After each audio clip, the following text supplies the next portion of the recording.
네, 신약 성경 히브리서 12장입니다. 신약 성경 말씀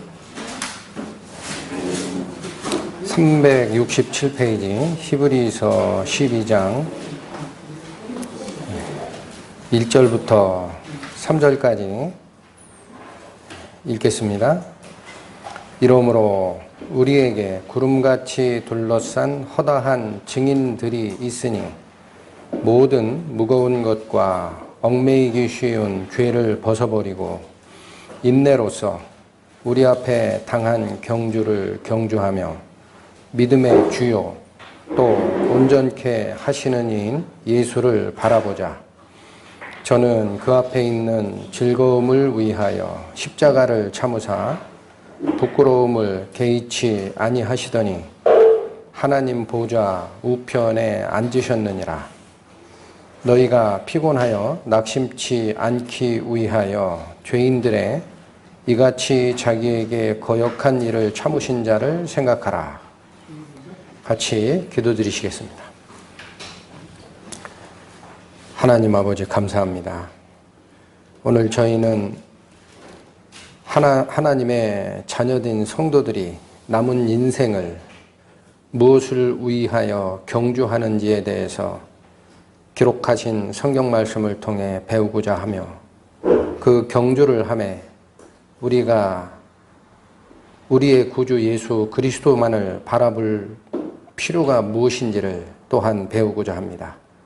이 시간 시작부터 끝까지 저희의 마음을 주님께서 주관하여 주셔서 들리는 그 하나님의 말씀을 가슴으로 받고 자기 생각을 바르게 고치고 행동으로 변화되어가는 저희가 될 수 있도록 이끌어 주실 것을 부탁드립니다. 이 모든 말씀 우리를 구원하시고 하나님의 자비로 인도하시는 우리 주 예수 그리스도의 이름으로 감사하며 기도 올렸습니다. 아멘. 오늘이 세상적으로는 명절이 시작되는 주간이죠. 추석. 미국적으로 얘기하면 추수감사절, 열매를 수확하고 즐기고 기념하는. 그래서 아마 이 추석 명절과 연결해 가지고 단군일의 최대 그 연휴라고까지 얘기를 합니다. 대통령께서 다음 주, 지금 이번 주죠. 이번 주 월요일을 임시 공휴일로 지정하면서 12일 내지 13일을 연속된 연휴로 만들어주는 바람에 요즘에 또 소득 수준이 좋아서 국내에서 그냥 뭐 차례 지내고 이렇게 지내는 명절이 아니라 해외로 나가기 위해서 뭐 비행기표가 동났다 그래요. 그래서 100만 명이 나가니 뭐 150만 명이 나가니 또 항공료가 평소 한 120만 원 정도 하던 것이 거의 2배를 뛰었다. 이런 얘기들을 합니다. 그런데 우리 구원받은 성도들은 세상 사람들이 즐기고 감사하고 기념하는 그러한 명절을 우리가 쫓아가는 사람들이 아닙니다. 그래서 우리의 추석은 육신적인 곡식의 열매나 그런 것을 기리는 명절이 될 수가 없고 우리의 열매는 영적 열매입니다.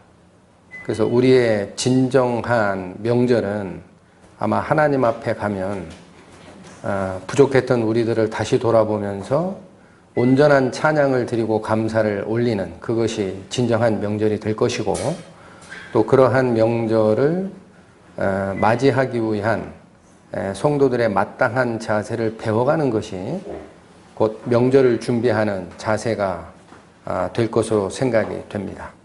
그래서 오늘 지금 읽어드린 본문의 말씀을 보시면은 1절부터 다시 보시면 이러므로 우리에게 구름같이 둘러싼 허다한 증인들이 있다.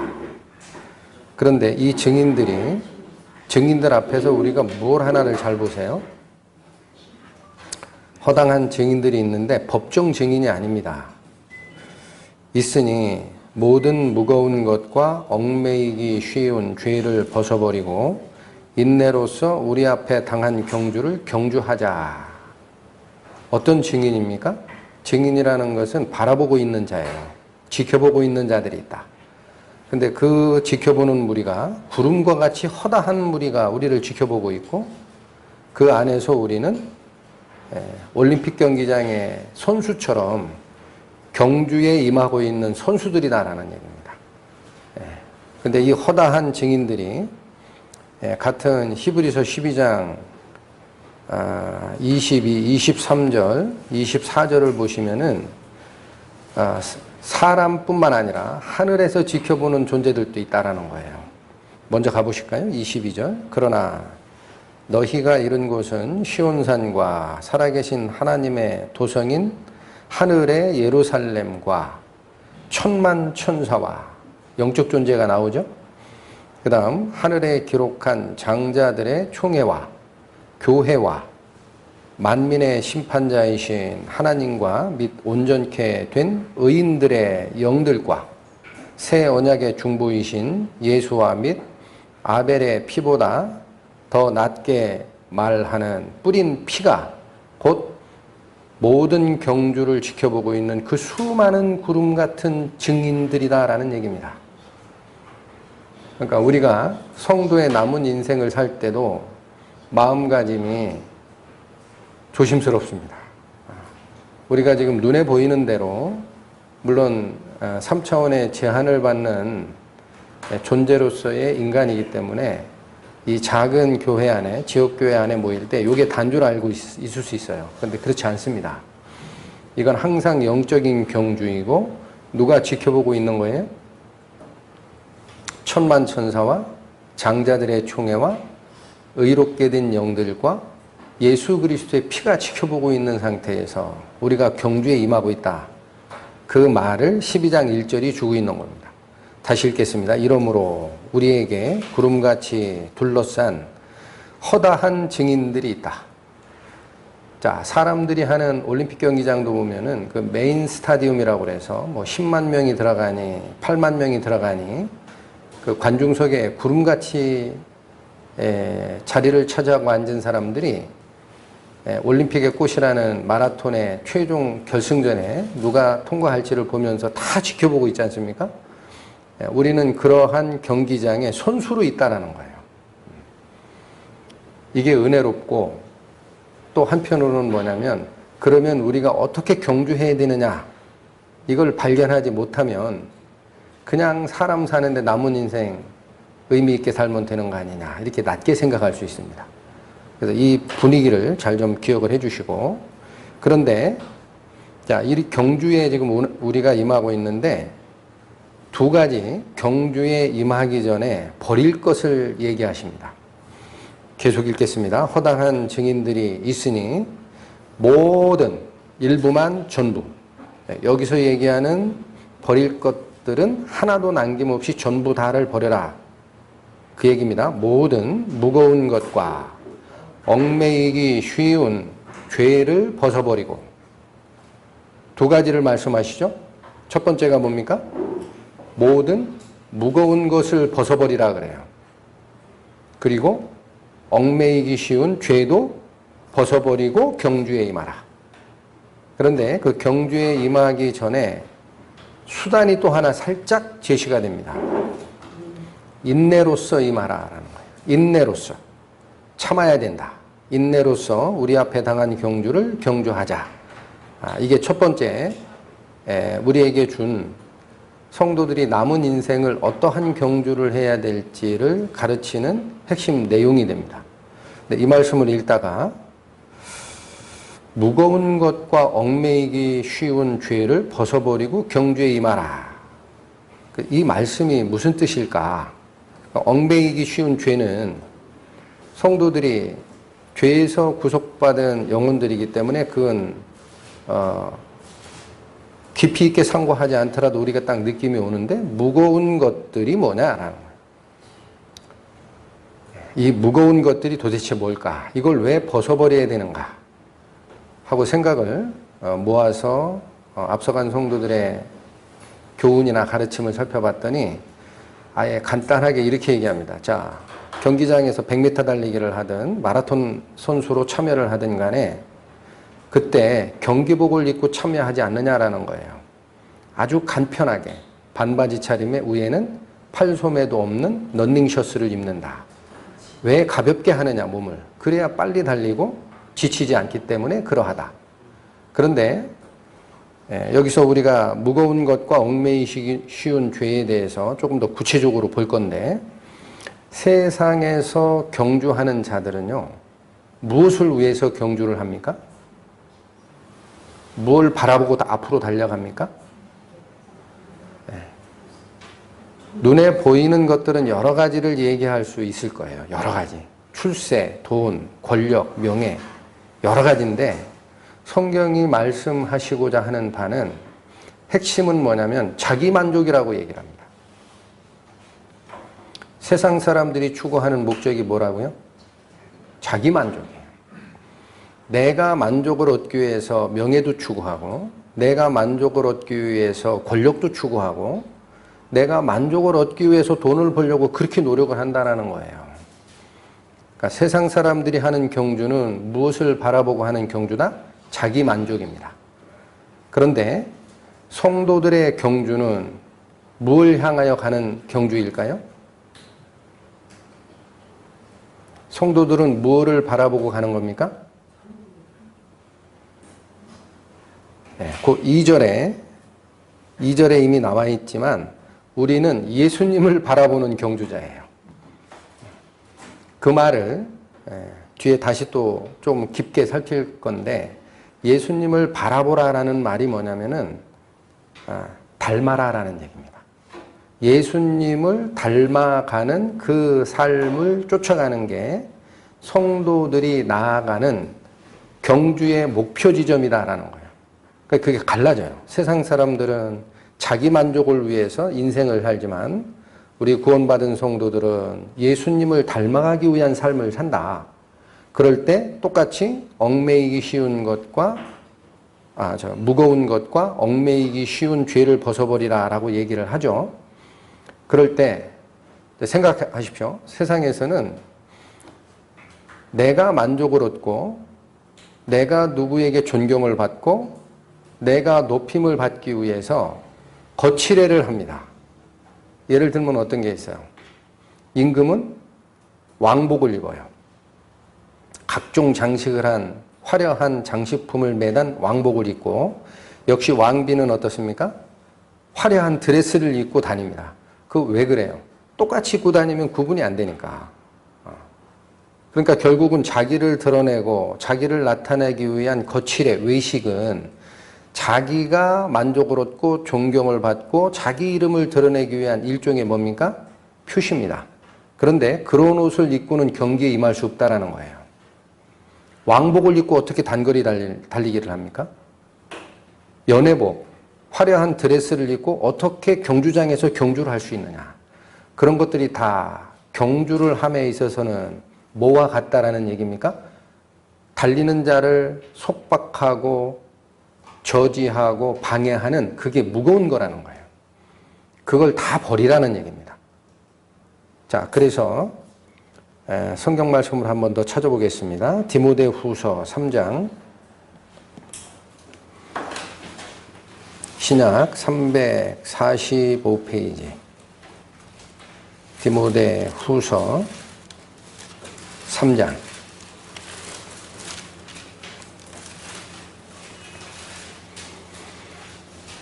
1절에서 4절까지 살피겠습니다. 내가 이것을 알라. 말세에 고통하는 때가 이르리니 사람들은 자기를 사랑하며 자, 첫 번째 제시된 게 뭡니까? 이게 어느 말씀 뒤에 2절이 나오냐 1절 뒤에 나온다는 것도 꼭 기억하십시오. 1절은 뭐예요? 네가 알 게 하나 있는데 말세가 되면은 고통하는 때가 이른다라는 거예요. 고통의 일들이 있다. 근데 그 중에 2절의 첫 번째로 제시한 게 고통의 근원이 되는 게 뭐란 얘기예요? 자기를 사랑한다라는 거예요. 사람은 이걸 추구하게 돼 있습니다. 그 뒤에 여러 가지 어떤 구체적인 것들이 나오기는 하는데 결국은 다 털고 핵심만 뽑아내라 그러면 사람들은 다 자기 만족을 위해서 인생을 살게 돼 있어요. 그래서 첫 번째로 나오는 게 사람들은 자기를 사랑한다라고 돼 있습니다. 그러면서 그걸 위해 뭐를 사랑해요? 돈도 사랑합니다. 돈을 왜 사랑합니까? 여러분 그 지폐 있죠? 동전 같은 거는 뭐 얼마 쌓아봐도 얼마 안 되니까 지폐 5만 원짜리나 이런 지폐들이 시중에 유통되던 그 지폐들이 사실은 물리적으로는 굉장히 더러운 거예요. 화장실에 변기보다도 세균이 많습니다. 온갖 사람의 손을 다 거쳤기 때문에 그 자체를 사랑할 수는 없어요. 돈을 사랑한다는 뜻은 뭐예요? 그 돈이 나에게 왔을 때 내가 돈으로 얻을 수 있는 자기만족과 향락과 그런 게 있는 겁니다. 그래서 결국 돈을 사랑하는 이유도 뭐냐? 사람들은 자기 만족을 위해 살다 보니까 돈도 추구하는 거예요. 예, 계속 나옵니다. 돈을 사랑하며 자긍하며. 이 말은 다른 쪽 성경에는 뽐내며라고 돼 있어요. 왜 뽐냅니까? 자기 만족이에요, 그게.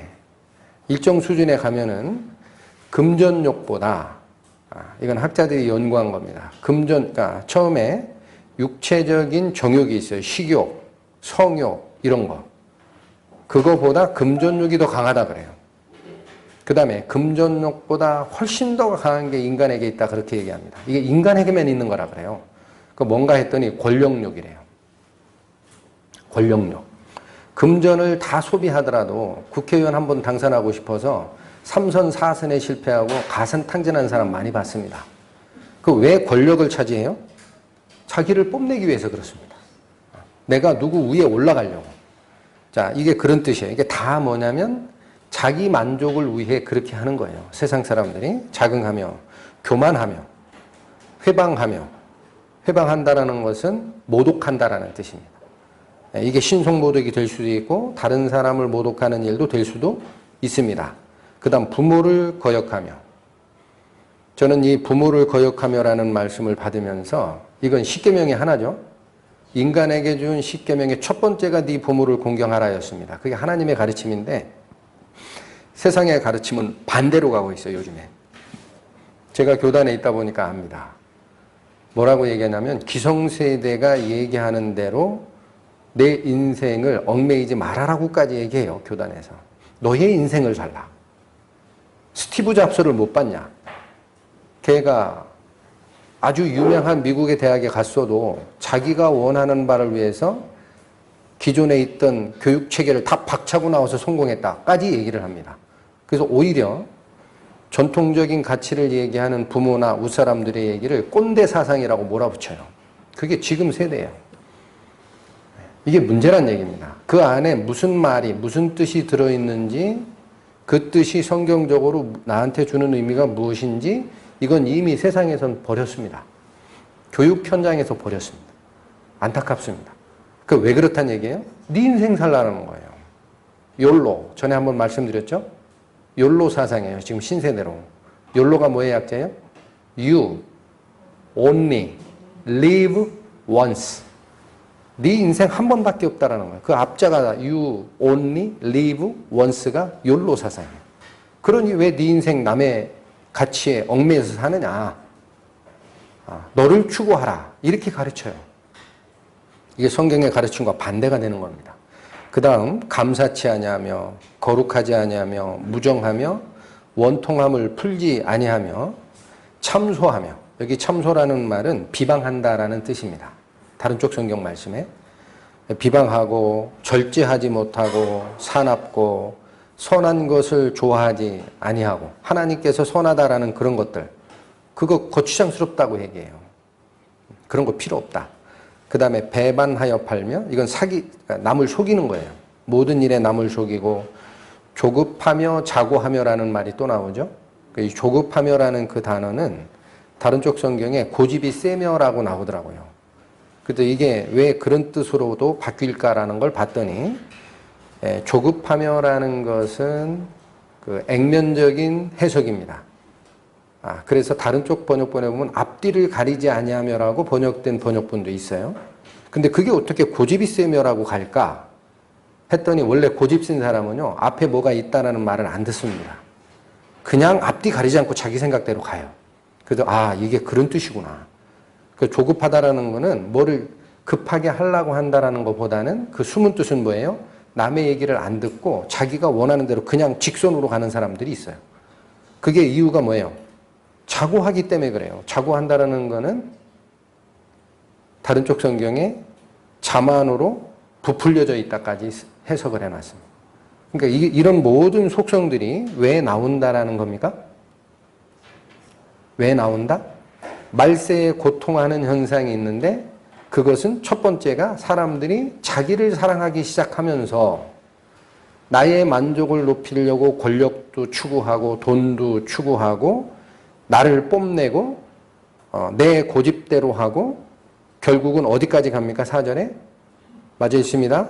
배반하여 팔며 조급하며 자고하며 쾌락 사랑하기를 하나님 사랑하는 것보다 더한다라고 돼 있어요.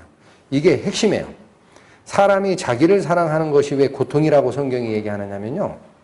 결국은 자기 만족, 자기의 이름, 자기의 권력, 나의 높아짐을 주장하다 보면 자기의 쾌락을 쫓게 돼 있고 하나님은 제쳐놓게 돼 있습니다.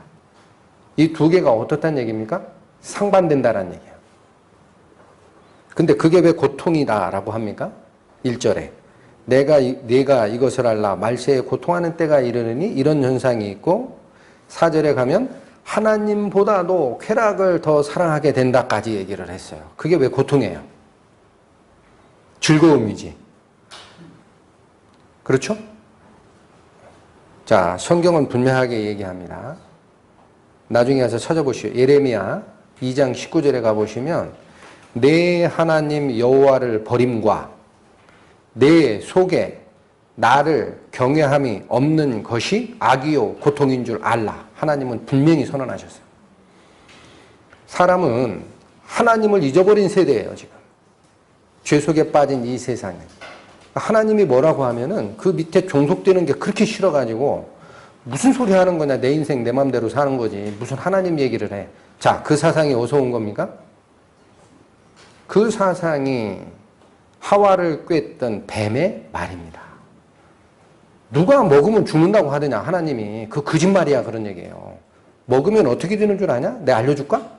너희 눈이 밝아서 하나님처럼 선악을 판별하게 돼. 그 말의 뜻은 네가 재판장이 된다라는 거야. 네가 네 인생의 주인인데 왜 자꾸 하나님 밑에 종속하려고 하느냐. 독립된 존재가 되거라. 그게 유혹인 겁니다. 보이십니까? 자, 그런데 이런 것들이 뭐냐면 지금 너무 많은 단어와 너무 많은 사항들이 나오다 보니까 우리가 방향을 잃으면 안 됩니다. 이런 것들이 뭐냐? 사람들이 자기 만족을 위해 인생을 살다가 추구하는 것들이고 굳이 옷으로 얘기하면 나를 뽐내기 위해서 여기에 주렁주렁 매달렸던 그러한 각종 장식품이라는 거예요. 그걸 가지고 그 옷을 입고는 하나님을 향한 경주는 할 수 없다라는 얘기입니다. 그게 바로 무거운 거예요. 우리가 세상 사람들이 추구했던 것을 똑같이 가지고는 절대 경주에 임할 수 없다. 자, 그래서 본문으로 다시 오시면은 거기 보면 무거운 것과 히브리서 다시 한번 오세요. 지금 두 가지 하나님을 향한 경주에서 두 가지를 경계하고 계시죠? 뭐를 경계했었습니까? 무거운 것을 버리고 또 하나 버리라는 게 있었죠. 얽매이기 쉬운 죄도 벗어버리고 경주에 임하라. 그렇게 얘기했습니다. 그런데 성경 말씀 한번 더 찾아보면은요. 아까 방금 전에 제가 찾아드렸던 디모데 후서에도 보면 자기 사랑의 끝이 어디까지 가 있어요? 놓치시면 안 됩니다. 자기 사랑의 끝이 뭐예요? 내 만족을 극대화하는 쾌락사랑이에요. 그게 하나님 사랑보다 더 앞서는 단계에 간다라는 말씀을 분명히 주셨습니다. 근데 이 쾌락사랑이라는 목표가 욜로 사상이 네가 네 인생의 주인이다라는 사상이 그게 앞서게 되면은 죄가 두르게 돼 있습니다. 성경의 가르침입니다. 참 신기합니다. 찾겠습니다. 베드로전서 4장. 베드로전서 4장.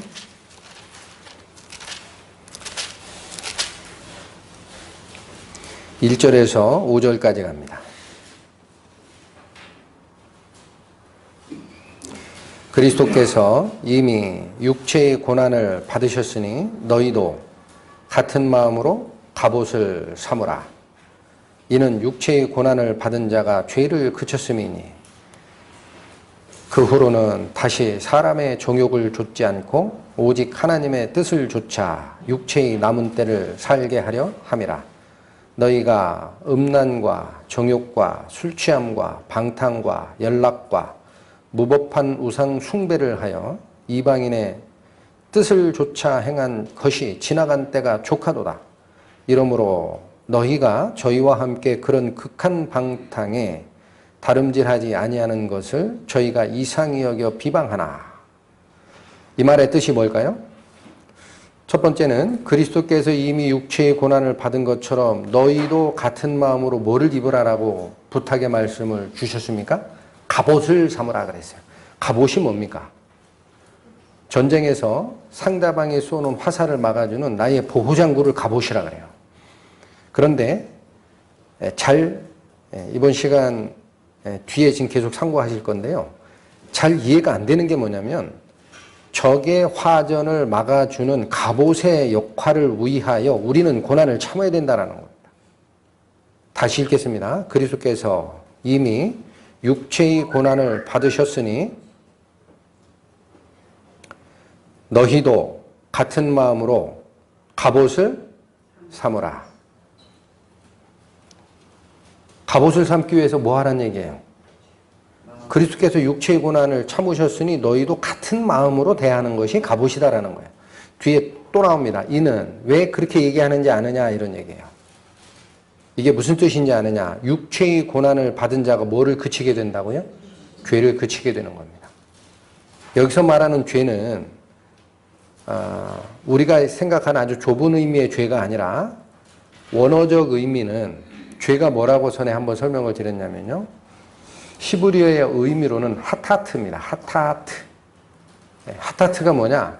하타라는 동사에서 파생된 명사라고 얘기를 해드렸고 하타라는 것은 화살이 관역의 정중앙에 맞다라는 뜻이에요. 거기서 빗나가다. 죄송합니다.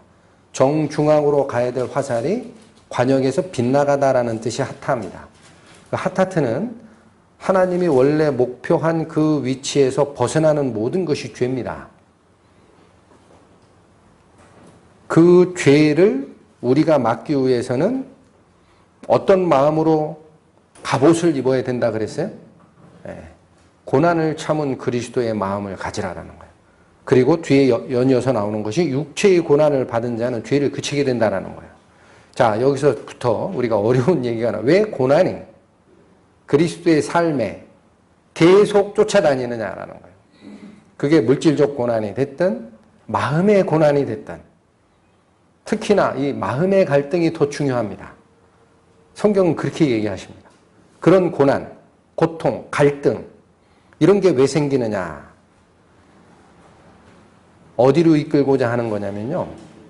하나님을 닮아가는 삶으로 이끌기 위해 그 고난과 연단이 필요하다. 이렇게 성경이 얘기를 하시는 거예요. 그건 뒤에 살피겠습니다. 근데 자, 제가 여기 베드로전서 4장에 4절까지 말씀한 것은 뭐냐면 그러한 죄를 고난을 받은 자가 죄를 그치는 그런 경험이 있었다라는 말을 하는데 그래서 2절 뭐라고 그래요? 그 후로는 다시 뭐를 쫓지 말라 그래요? 사람의 정욕을 쫓지 말라. 사람의 정욕은 우리를 어디로 이끌고 가는 겁니까? 어디로 이끌고 가요? 자기 만족으로 이끌고 갑니다. 아까 말씀드린 게 그거예요. 세상 사람들이 경주하는 목적이 어디 있다고 생각하십니까? 하고 제가 설명을 드렸죠. 권력이든 명예든 돈이든 출세든 뭐든지 뭐 때문에 그걸 얻으려고 한다? 자기 만족입니다. 결국은 그게 끝에는 쾌락 사랑하기를 하나님보다 더 사랑하게 된다는 말로 연결이 되는 것을 보았어요. 그러니까 지금 2절은 그러므로 다시 사람의 정욕을 좇지 않고 오직 하나님의 뜻을 좇아 육체의 남은 때를 살게 하려고 우리를 구원하셨다는 겁니다. 그러니까 인간의 정욕은 자기를 높이고 자기의 만족을 높이고 자기를 드러내고 뽐내고 하는 거예요. 근데 우리는 남은 시간, 육체의 남은 때를 뭘 위해 살게 하셨다? 하나님의 뜻을 좇아 살게 하셨다. 하나님의 뜻이 뭡니까? 아버지의 뜻은 이것이니 너희의 거룩함이라. 그분의 성품을 닮아가는 게 하나님의 뜻이에요. 그게 바로 성도들의 경주의 목적지고 꼬린 지점입니다. 이게 달라진다라는 거예요. 그러면서 3절에 보니까 너희가 음란과 정욕과 술취함과 방탕과 연락과 무법한 우상 숭배를 하여 이방인의 뜻을 쫓아 행한 것, 이 말이 정욕을 쫓아 행한 것과 같은 거예요. 이방인들은 바로 그걸 쫓아가는 겁니다. 그게 지나간 때가 족하다. 이젠 하지 마라. 그러면서 어떤 말씀도 줍니까? 4절에 이러므로 너희가 저희와 함께 그런 극한 방탕에 다름질 아니하는 것을 저희가 이상히 여겨 비방까지 한다라고 되어 있어요. 실제로 그렇습니다. 사회생활을 하다 보면은 회식이다 해가지고 밥 먹는데 당연히 그 사람들은 뭘 추구합니까? 네, 술을 추구합니다. 그 다음에 1차에 끝나지 않아요. 야, 이 분위기 끝까지 가자. 2차 가자. 거기서 끝나질 않고 여흥이 여흥을 부르고 쾌락이 쾌락을 부르고 내 정욕이 나를 이끌고 가는 단계가 되면 3차 가자 그래요. 아, 그만해야 되겠다 해서 저는 그만하랍니다. 그럼 뭐라 그래요? 너만 빠질라 그래? 그런 얘기 하죠. 그게 바로 저와 같이 극한 방탕에 같이 참여하지 아니하는 우리를 비방하는 세상 사람들의 모습이에요. 같이 되짓자라는 거예요. 너만 뭐 잘났냐. 사람 다 그런 거지. 그러나 성경은 뭐라고 얘기합니까? 뭐라고 얘기해요? 그렇게 정욕을 쫓아갔던 세월이 지나간 세월이 족하다. 더 이상 쫓지 마라. 어디를 쫓으라? 하나님의 뜻을 따라 그분의 성품을 닮아가는 그 길. 그게 바로 성도의 경주의 길이지 않느냐. 그걸 쫓으라 그래요. 제가 이 말씀을 다시 한번 말씀을 드린 이유는 뭐냐면요. 사람은 자기를 쫓고 자기의 만족을 향하여 가다 보면 쾌락사랑까지 가고 결국은 그게 뭐예요? 자기를 방탕한 곳에 방임하는 결과가 됩니다. 결국은 뭐가 연결되어 있는 거예요? 나의 만족과 나를 드러냄과 나의 자랑과 나의 높아짐을 쫓다 보면 결국 그 끝에는 뭐가 연결이 됩니까? 죄가 연결이 되어 있어요. 그게 사탄이 우리에게 줬던 죄의 씨앗입니다. 네가 스스로 하나님보다 높아질 수 있다. 네 인생 네가 주인이니 맘대로 살아라. 왜 구속받고 있느냐? 바보 아니냐? 그 얘기를 한 게 그거예요. 그 나중에 죄가 들어오잖아요. 그렇죠? 가인이 어떻게 해서 자기 동생 아벨을 죽입니까? 하나님께서 자기 제사는 받아주지 않고 동생 제사만 받아주니까 쉬게 한 거예요. 그게 바로 자기 자랑이에요. 왜 나는 무시하냐 하나님이? 저 인간 하나님이 사랑만 받고 있네? 내가 눈 뜨고 못 보겠다. 어디까지 가요 그게? 살인까지 연결되는 죄가 되는 겁니다. 자, 그래서 다시 본문으로 오시면 본문으로 다시 돌아오십니다. 히브리서 12장에 이제는 조금 정확하게 드러났어요. 우리 성도들이 앞으로 가야 할 수많은 그 증인들 앞에 하는 우리 성도들의 다른 박질, 경주가 명시가 돼 있는데 첫 번째 요구한 것이 뭐냐면 모든 무거운 것과 얽매이기 쉬운 죄를 벗으라. 그게 첫 번째 명령입니다. 그리고 인내로 우리 앞에 당한 경주를 경주하기를 힘쓰라. 그러니까 우리가 앞으로 가는 길에는 자, 참 힘든 단어가 나옵니다. 인내라는 단어를 꺼내셨어요. 그냥 쉬운 게 아니다라는 거예요. 왜 아닐까요? 인내가 왜 어렵습니까? 우리가 몸을 가지고 태어났는데 이 몸 안에 태초의 인간 아담이 범죄할 때 그 사탄이 심었던 죄의 씨가 흘러요. 그게 육체의 정욕으로 계속 유전이 되고 나타나고 나를 끌고 가려고 합니다. 그러니까 여기서 떠나는 과정이 쉽겠습니까? 그 다음에 한 번은 성공해도 성령의 은혜와 하나님 말씀 은혜 받았다. 내가 이러면 안 되지. 결심하고 떠나는 과정을 했다 하더라도 요놈의 정욕이 그냥 놔두지를 않습니다. 한 번 실패했다고 사탄이 물러가질 않아요. 계속적으로 옵니다. 그러니까 뭐가 필요합니까? 우리의 경주에 인내가 필요합니다. 그래서 이제부터는 이 부분을 좀 이제 살필 건데 하나만 좀 더 보겠습니다. 세상 사람들이 하고자 하는 경주의 목적은 자기의 만족 극대화라는 거예요. 근데 하나님을 향하는 성도들의 경주는 예수님을 바라보라. 그 말이 예수님을 닮아가라라는 뜻이다. 말씀을 드렸죠? 이것도 조금 더 가보겠습니다. 자, 베드로후서 1장 보세요. 베드로후서 1장.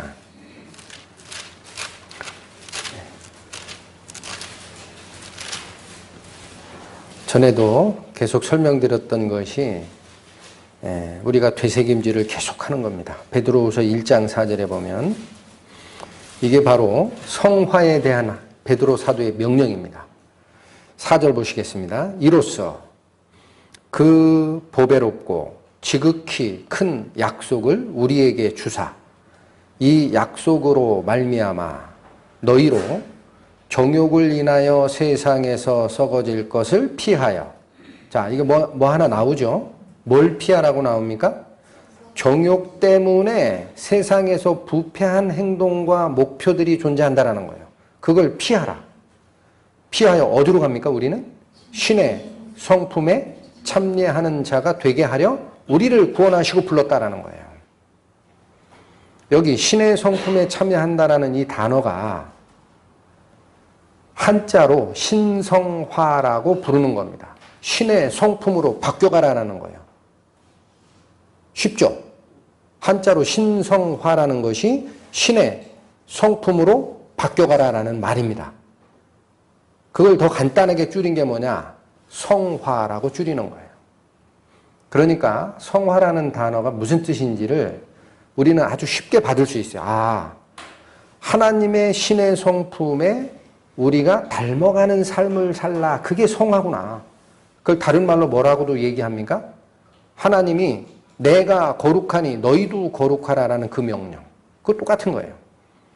하나님이 거룩한 성품을 가졌으니 너희는 세상의 부패한 악습과 관습과 성질에서 떠나 나의 성품에 참여하는 자가 되도록 하라. 라는 명령이 똑같은 겁니다.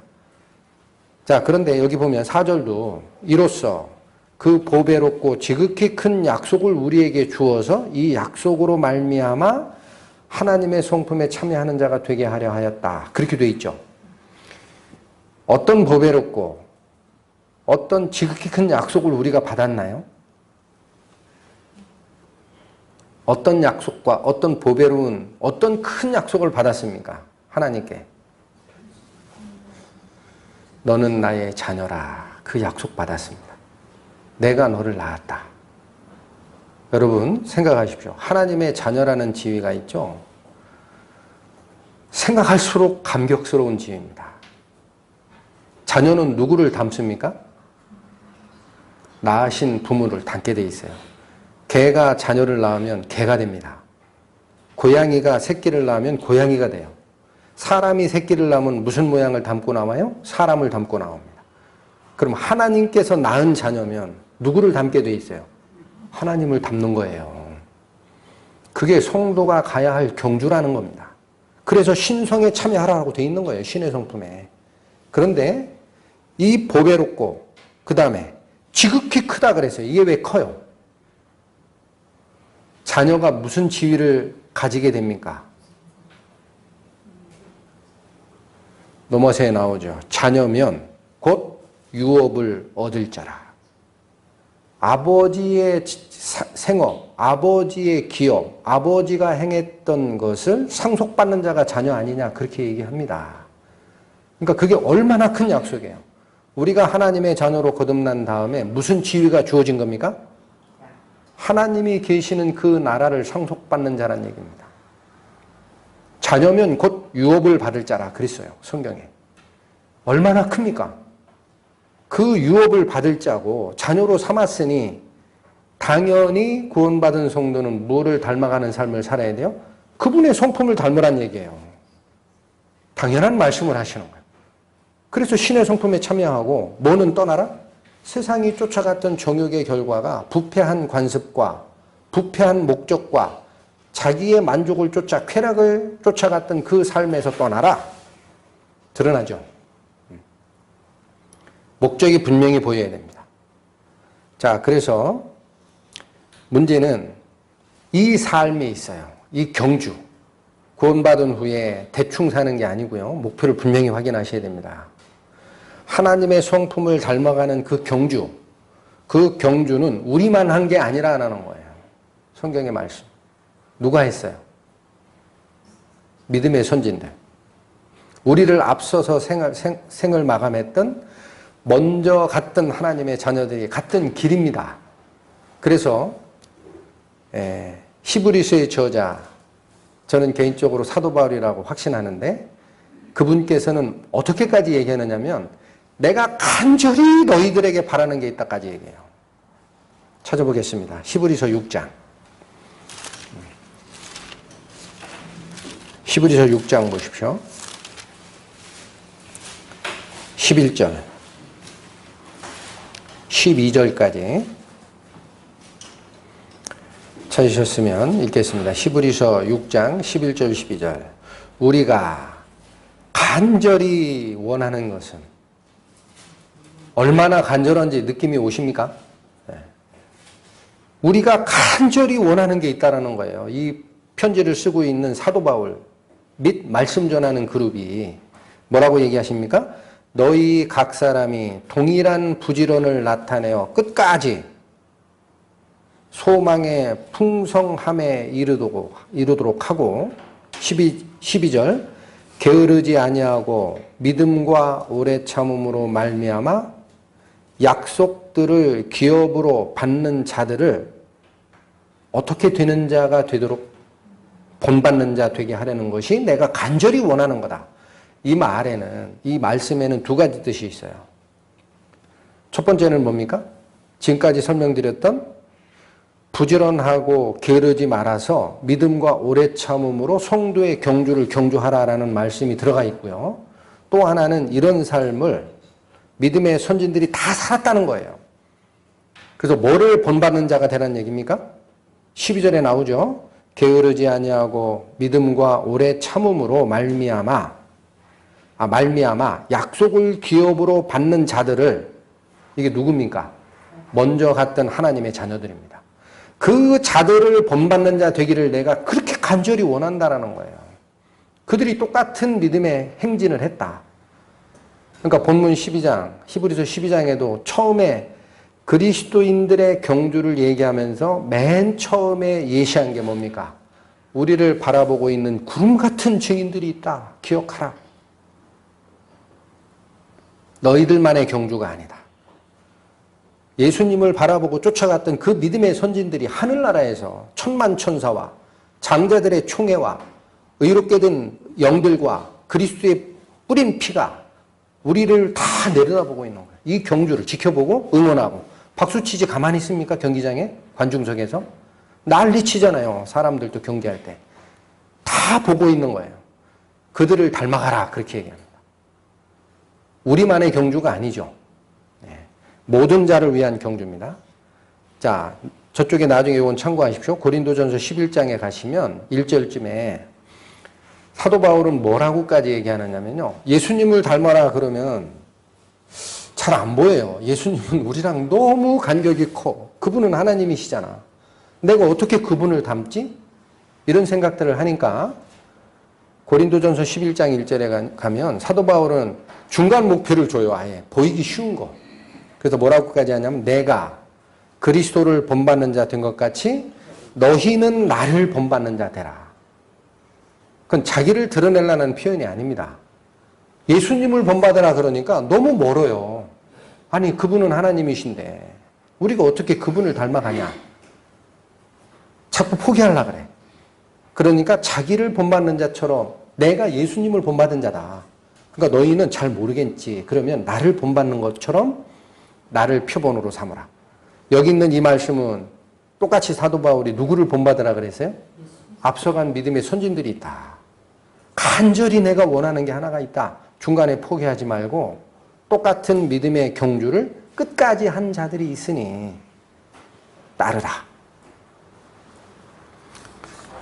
세상 사람들이 추구하는 인생의 여정과 우리는 분명히 반대입니다. 분명히 반대입니다. 그 다음에 그렇다면 이제 경주를 함에 있어서 우리 본문에도 그랬어요. 구름같이 둘러싼 허다한 증인들이 있으니 너희가 무거운 것과 얽매이기 쉬운 죄를 벗어버리고 너희 앞에 당한 경주를 경주하되 인내로써라고 했어요. 왜 이 인내가 필요해? 왜 참는 게 필요하냐면 성도들의 경주에는 분명히 고난이 따릅니다. 이거 놓치시면 안 됩니다. 기쁨과 상급과 고통 없는 그러한 연락은 하늘나라에서 주어질 거예요. 그러나 성도들이 지금 이 세상에서 예수 그리스도를 닮아가는 그 삶을 사는 과정에서는 반드시 고난이 있습니다. 찾아보겠습니다. 디모데후서 2장. 이걸 놓치시면 중간에 힘이 빠져가지고요. 무릎에 힘 빠지면 주저앉습니다. 경주자가. 그렇게 하지 말아라는 거예요. 디모데후서 2장 3절에서 7절까지 보겠습니다. 신약 344페이지 디모데후서 2장 3절부터 7절. 내가 그리스도 예수의 좋은 군사로 나와 함께 고난을 받을지니. 맨 처음에 뭐 부탁합니까? 그리스도의 군사가 좋은 군사가 되기 위해서는 뭐를 받으라? 고난 받으라. 고난을 부탁해요, 사도 바울이. 그러시면서 4절, 군사로 다니는 자는 자기 생활에 얽매이는 자가 하나도 없다. 이는 군사로 모집한 자를 기쁘게 하려는 것이라. 우리가 국방의 의무로 대한민국 남자들은 신체 건강하면 다 군에 복무를 합니다. 그때 우리 집에 뭐 있다고 그래서 군 훈련에 참여하지 않는 그런 게 없죠. 전부 소집되어 갑니다. 그게 뭐냐? 내 삶에 얽매이지 않고 나를 부른 자, 소집한 자. 병역의 의무라면 나라예요. 국가와 국민과 나라의 그 뜻을 행하기 위해서 자기 생에 얽매이는 자가 없듯이 그리스도의 좋은 군사라면 뭐에 얽매이면 안 된다라는 겁니까? 나의 생, 좀 더 구체적으로 내가 추구하고자 하는 나의 만족, 나의 명예, 나의 자랑, 그거 신경 쓰지 말고 그런 얘기예요. 기쁘게 하려 함이라. 경계하는 자가 법대로 경계하지 아니하면 면류관을 얻지 못할 것이며. 우리 사람의 경주도 그렇죠. 100m 달리기 같으면 트랙 경기라고 하는데 1레인, 2레인, 3레인, 4레인 쭉 있어요. 그 레인을 급하다고 옆으로 침범하면 실격이에요. 자기 레인만 타고 달려야 됩니다. 오픈 코스에서는 레인이 없어지니까 안쪽을 치고 올라오고 들어오죠. 그러나 트랙 경기에서는 반드시 자기 레인을 벗어나면 실격이에요. 아무리 일찍 돌아도 소용이 없어요. 뭐가 있다라는 거예요? 경기에는 법칙이 있다라는 거예요. 여기도 똑같다라는 겁니다. 경기에 분명한 법칙이 있어서 그 법대로 5절 경계하는 자가 법대로 경계하지 않으면 상을 얻어요? 못 얻어요? 못 얻는 거 알지 않느냐. 그러면서 무슨 말씀하십니까? 수고하는 농부가 곡식을 먼저 받는 게 마땅하다. 내 말하는 것을 생각하라. 주께서 범사에 내게 충명을 주시리라. 이 두 말은 6절은 왜 여기 들어왔을까요? 6절의 의미. 사람들은 자기 생활에 얽매이게 돼 있어요. 아니 소득 활동을 해야 월급이 들어오고 그거 가져야 먹고 살고 그걸 가져야 자녀 교육도 하고 하지. 이게 얽매이게 돼 있어요. 근데 여기서 사도 바울이 디모데에게 쓴 이 편지의 내용은 뭐냐면 수고하는 농부가 뭐를 먼저 받는 게 맞다? 자기 먹을 곡식을 먼저 받는 게 맞다라는 거예요. 그 말은 내가 정말 하나님의 군사로 내 생에 얽매이지 않는 결심을 할 의지가 있느냐라는 거예요. 그러면 하나님이 먹여 살리니까 걱정하지 마라. 정확하게 보셔야 됩니다. 그래서 뭐라고 그래요? 7절을 주시는 거예요. 내 말하는 걸 생각해봐라. 주께서 범사에 내게 총명을 주시리라. 자, 6절의 그 부탁과 약속은 예수님께서 주신 거였어요. 여러분 나왔습니다. 뭐라고 얘기하십니까? 무엇을 먹을까? 무엇을 입을까? 염려하지 마라.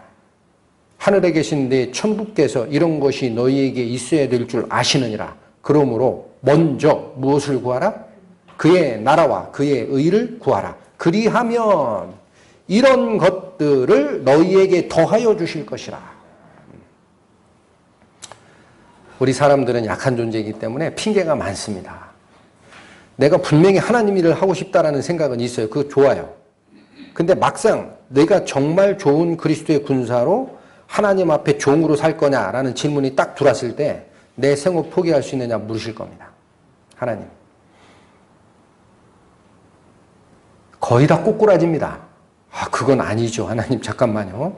잠깐만요. 제가 아직 준비가 덜 됐는데. 자, 이게 참 쉽지가 않아요. 하나님께서는 하나님의 일을 위해 나의 모든 것을 포기하는 자 한두를 보고 있어요. 그 자를 쫓아갑니다. 그 자를 찾아오십니다. 내가 정말 나를 더 사랑하니? 누구한테 물었던 질문일까요? 부활하신 예수님이 수석사도 베드로에게 마지막에 물은 거잖아요. 고기 잡으러 갔을 때 생계로 다시 갔어요. 고기 잡던 어부를 예수님이 앞으로는 내가 너를 고기 잡는 어부가 아니라 사람 낚는 어부가 되게 하리라. 나를 쫓으라. 쫓았어요. 그러니까 예수님이 십자가에 돌아가시고 나니까 옆에 안 계시거든. 힘들죠. 우리랑 똑같아요. 예수님이 없어요. 눈에 안 보여. 그러니까 고민하다가 7사도, 베드로 포함해서 7사도가 다시 고기 잡으러 가잖아요. 예수님이 또 나타나시잖아요. 뭐라고 묻습니까? 시몬의 아들, 요한의 아들 시몬아. 네가 이런 것들보다 나를 더 사랑하냐? 너희의 후구지책보다, 네가 밥 먹고 사는 그 일보다 네가 주라고 부르는 그 예수, 너를 대신하여 죽었던 나를 더 사랑하니? 묻잖아요. 그러합니다. 3번을 대답합니다. 거짓 없습니다. 나중에는 자기 마음을 드러낼 수가 없어서 이 베드로가 뭐라고 얘기해요? 주께서 아십니다 그래요. 내가 거짓말 하는 거 아닌 거 아시지 않습니까? 명령 주시는 거예요. 하나님 일을 하라. 그러면 이것이 바로 고난이 예수의 좋은 군사가 되기 위해서는 뭘 받으라 그랬어요? 함께 고난 받을 자신이 있냐? 묻습니다. 또 보겠습니다. 빌립보서 1장 29절 30절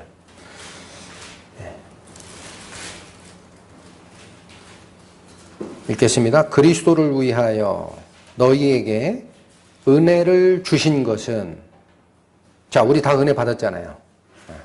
구원의 은혜도 받고 성도 섬기는 은혜도 받고 말씀을 깨닫는 은혜도 받았습니다. 그러한 은혜를 주신 것은 다만 그를 믿을 뿐 아니라 또한 그를 위하여 고난도 받게 하심이라. 하나님의 뜻이 분명히 드러납니다. 우리는 은혜 속에 있다 그래서 마냥 편하고 마냥 행복할 수 없어요. 반드시 뭐를 같이 주십니까? 고난 주신다고 되어 있잖아요. 고난을 받게 하심이라. 너희에게도 같은 싸움이 있으니 너희가 내 안에서 본 바요 이제도 내 안에서 듣는 바라. 이 말씀도 잘 새겨 들으십시오. 사도 바울만 고난을 받은 게 아니에요. 사도 바울의 고난을 얘기하다 보면은 우리가 아무 얘기도 할 수 없어요. 평생을 그렇게 사신 분이에요. 그렇죠? 거기다 다른 성도들이 실족할까 봐 어떻게까지 했습니까? 당연히 받아야 될 경비도 밤과 낮으로 천막 짓는 일을 하여 나와 내 동행이 쓸 경비를 댔다 그랬습니다. 잠시도 자기를 위해서 시간을 낸 적이 없는 자입니다. 다메섹 선상에서 부활하신 예수님을 만난 이후 사도 바울의 인생은 오로지 바친 헌물이 됐어요. 내 몸을 하나님께서 기뻐하시는 영적 제사로 드리라. 그 말씀 그대로 따른 자가 사도 바울입니다. 그런데 여기서 얘기하는 바가 뭡니까? 나만 받은 게 아니라는 거예요. 30절 잘 그세요. 너희도 같은 싸움이 있다 없다? 있습니다. 그러면 이 말씀을 받았던 빌립보 교회의 성도들에게만 같은 고난의 싸움이 있고 이 시대를 살고 있는 성도들에겐 없습니까? 이게 가르침이 되어야 됩니다. 오늘.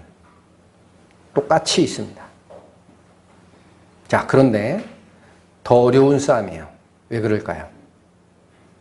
초대교회 성도들은 하나님의 복음을 막기 위한 사탄의 직접적인 핍박에 임했었어요. 그 실제로 죽었습니다. 참수당하고 끓는 기름감에 들어가서 죽고 별의별 고통을 다 받았습니다. 그러나 그런 외부적인 고난과 위험은 우리를 결속시키게 돼 있어요. 참 신기해요. 저건 분명히 보이거든요. 하나님을 대적하는 일이다라는 게 우리 눈에 분명히 보이기 때문에 목숨까지 내놓고 믿음을 지킬 수 있어요. 힘들지만. 그런데 지금 시대를 살고 있는 성도들에게는 똑같은 고난이 있는데 무슨 고난이냐? 외부적 핍박은 지금 없습니다. 대한민국 교회에 그런 게 있습니까? 근데 뭐가 있겠어요? 그럼 생각하세요. 뭐가 있습니까? 아까 말씀드린 세상 사람들이 쫓아가는 경주의 목적지, 자기의 만족, 자기의 효용 극대화, 쾌락 극대화라는 목적과 그리스도 예수의 성품을 닮아가는 성도들의 경주화가 대비가 되고 있는 걸 발견하셔야 됩니다. 지금 싸움은 뭐냐? 내 안에 하나님의 음성을 쫓아가는 갈 거냐?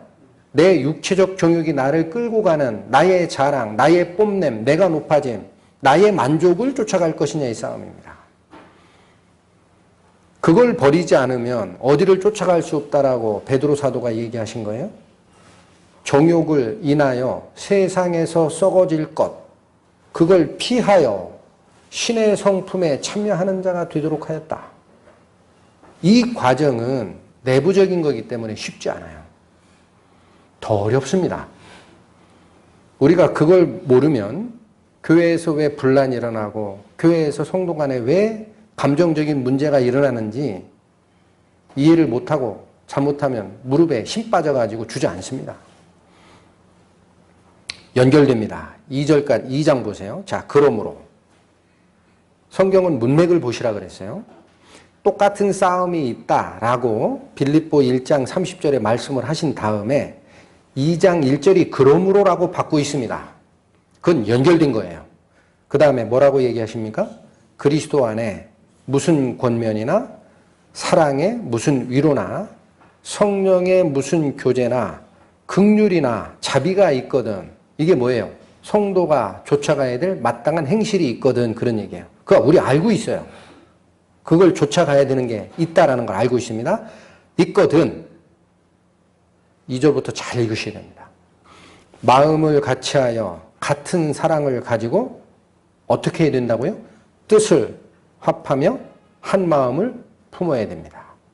그냥 되는 게 아니에요. 1절에 권면이나 사랑의 위로나 성령의 교제나 긍휼이나 자비를 쫓아가는 거예요. 우리가 거기에 대해서는 전혀 아닙니다라는 사람이 없을 겁니다. 성도들이면.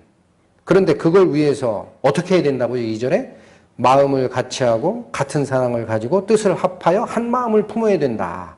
그래야 이런 게 나타나는데 반대가 있어요.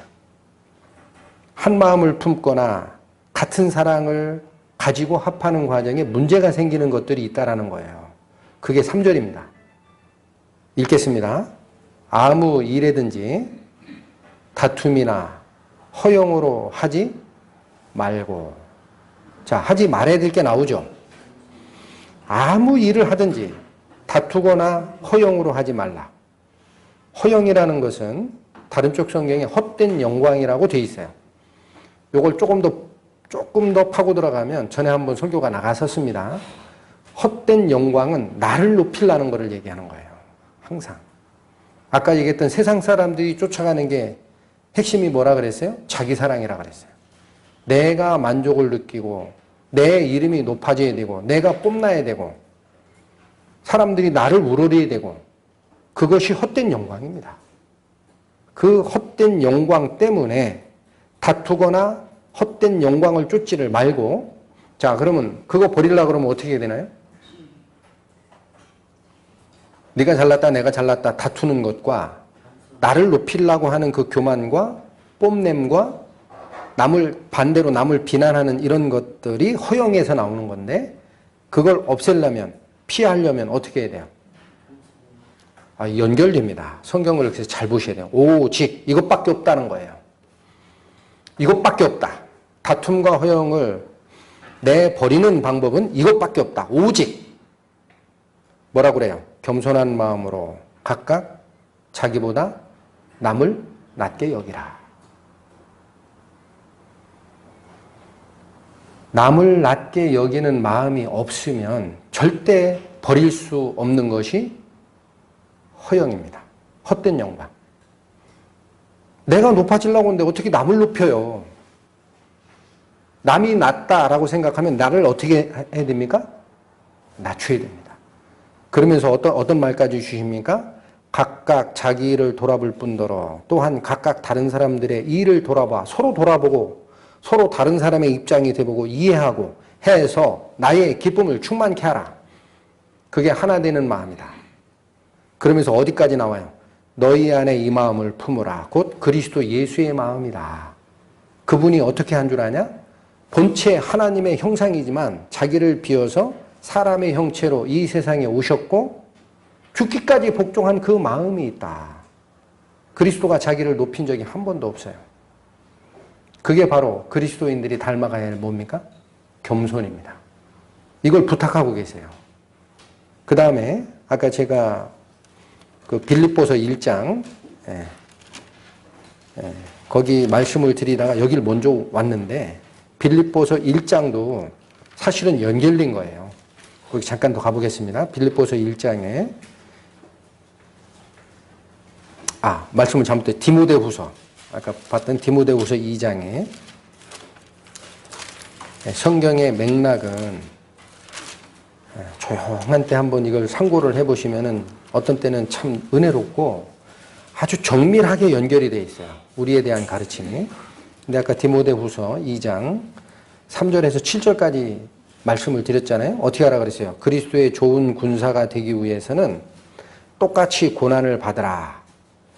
삶에 얽매이지 말고 하나님께서 너희에게 충분히 뭔가를 주실 테니까 지혜롭게 생각하면 답이 있다. 그 말씀을 7절까지 주셨지 않습니까? 근데 이 말이 계속 내려가다가 11절쯤 가보시면 이런 말씀을 하세요. 미쁘다 이 말이요. 우리가 주와 함께 죽었으면 또한 함께 살 것이요. 이거 믿죠? 우리가 죄 앞에 율법 앞에 하나님과 같이 십자가에 못 박힌 자 된 거 아닙니까? 그럼 앞으로 그리스도의 부활을 본받아 우리가 사는 게 있다라는 거예요. 이건 당연히 우리가 바라보고 있는 소망입니다. 살 것이요. 이어집니다. 참으면 또한 함께 왕노릇 할 것이요.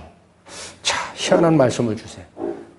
앞으로 우리가 하나님의 나라와 혹 천년왕국에서 그리스도와 똑같이 다스리는 자의 반열에 들어갈 겁니다. 왕노릇 할 겁니다. 어떤 결과로 주어진다고 되어 있습니까? 어떤 결과입니까? 참으면이에요. 참으면 왕노릇에 들어갈 수 있습니다. 왜 그럴까요? 내가 인내하고 고난을 참고 나의 분란을 그리스도의 성품에 닮아가는 쪽으로 넘겨드리는 연습을 한 자는 예수님과 비슷한 성품을 갖게 돼 있어요. 그게 나중에 하나님 앞에서 나의 상급이 됩니다. 다른 건 다 불탑니다. 금과 은으로 지었다는 말씀을 저는 한번 설교 말씀에서 설명드렸어요. 금은 뭐라 그랬습니까? 변하지 아니하는 하나님의 영광과 그분의 속성이라 그랬어요. 은은 뭐라 그랬어요? 그리스도께서 우리에게 주신 은혜, 자기를 낮추신 죽기까지 복종한 겸손, 이게 은입니다. 금과 은과 보석은 뭐라 그랬어요? 보석이 언제 만들어진다 그랬죠? 저 밑에 지구 속에 커다란 압력과 그 높은 열에 의해서 자기 형태가 바뀐 게 보석이라 그랬어요. 그러니까 우리가 바뀌는 것은, 성품이 바뀌는 것은 하나님의 성령의 인도하심과 그과에 필수적으로 나타날 환난과 인내를 겪은 뒤에 우리의 성품이 바뀌는 거예요. 그거 이외에는 남지 않습니다. 그게 고린도서에서 불 가운데 얻은 구원의 의미입니다. 그 얘기를 지금 하시는 거예요. 그런데 11, 12절에 보면 참으면 왕노릇할 것이오라는 말씀도 그런 뜻이고, 그 다음에 우리가 주를 부인하면 주도 우리를 부인할 것이라. 우리는 미쁨이 없을지라도 주는 일향 미쁘시니. 하나님은 믿을만 했다, 믿지 못했다 이렇게 왔다리 갔다리 하는 분이 아니란 얘기예요. 일향이라는 것은 한 방향이란 얘기예요. 한 방향으로 계속 믿을 만하신 분이다. faithful이라고 합니다. 미쁘시다라는 말은 믿음으로 충만하다라는 거예요. 그분이. faith로 full. 완전히 찬 분이다. 절대 거짓말하지 아니하시는 그런 분이다. 일향 미쁘시니 자기를 부인하실 수 없으시리라. 14절 뭐라고 돼 있어요? 너는, 자 여기도 참 잘 받으셔야 됩니다. 너는 저희로 이 일을 기억하게 하여. 뭘 기억하라는 얘기입니까? 이 일이라는 게 뭐예요? 앞에서 얘기했던 그 문단 전체입니다. 그리스도의 좋은 군사로 고난을 받고 생활에 얽매이지 않고 나와 같이 복음을 위해서, 그리스도를 위해서 살라. 그러기 위해서 어떻게 된다? 참아야 된다. 라는 이러한 것. 이러한 것들을 기억하여. 내가 앞에서 설명한 이런 것을 반드시 머릿속에 집어넣고 그런 얘기예요. 하여 뭘 하지 말라고 돼 있어요? 말다툼을 하지 말라고. 어디 앞에서? 하나님 앞에서 대충 얘기하라? 엄히 명하라. 왜 그리스도인 성도 사이에서는 다툼과 분쟁과 말다툼이 있으면 안 됩니까? 그게 사탄이 노리는 거라고 여러 차례 설명을 하고 있어요. 지금 나가고 있는 설교들 우습게 넘기지 마십시오. 사탄이 노리는 게 그거예요. 사람이 가지고 있는 약점이 그겁니다. 완전한 믿음이 없어요, 우리는. 그러니까 보이는 대로 판단하고 자꾸 비난하고 하다 보면 뭐가 생겨요? 교회에 분란이 생겨요. 그거 노리는 거예요. 말다툼 하라고 돼 있습니까? 하지 말라고 돼 있습니까? 하지 말라. 어떻게 명했어요? 하나님 앞에 내가 명한다. 대충이 아닙니다. 엄히 명한다. 하지 마라. 그래서 사도 바울이 계속 얘기하는 게 뭐예요? 주가 오실 때까지 이제 아무도 판단하지 말라 그래요. 그자가 넘어지고 그자가 이루어지는 것은 자기 주인에게 달린 거다. 네가 누구기에 남의 하인을 판단하느냐. 마음에 새겨야 됩니다. 누가 됐든. 저도 마음에 새기고 이 말씀을 듣는 여러분들도 마음에 새겨야 돼요. 아, 왜 교회 안에서 분쟁이 있으면 안 되는구나. 응? 나를 왜 낮춰야 되는구나. 이게 영적 전투라는 거예요. 똑같은 고난이 너희에게 있으나 외부에서 오는 고난이 아니고 이 시대를 살고 있는 교회에서는요. 하나님을 방해하는 고난이 있어요. 생각하셔야 됩니다. 내가 어떤 문제가 걸려있거나 할 때 야, 이게 진리와 비진리에 대한 부분이 아니라 성도의 하나됨을 막는 그런 역할이 된다라고 생각이 언뜻 스치면 중단하셔야 됩니다. 입을 닫으셔야 돼요. 기다리셔야 돼요. 하나님의 답변을. 그 하나님이 이끌고 가십니다. 이게 더 큰 전투예요. 안 보이기 때문에 속을 수도 있고 쉽지 않습니다.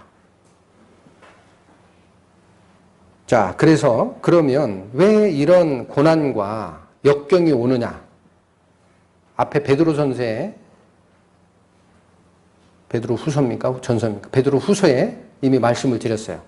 정욕을 인하여 쫓아가다 보면 그러니까 자기의 만족과 자기를 나타냄을 쫓아가다 보면 세상에서 부패하는 그런 관습과 방향과 철학과 지침이 있어요. 그런데 우리는 거기를 피하여 어디를 쫓아가는 자가 됐다 그랬죠?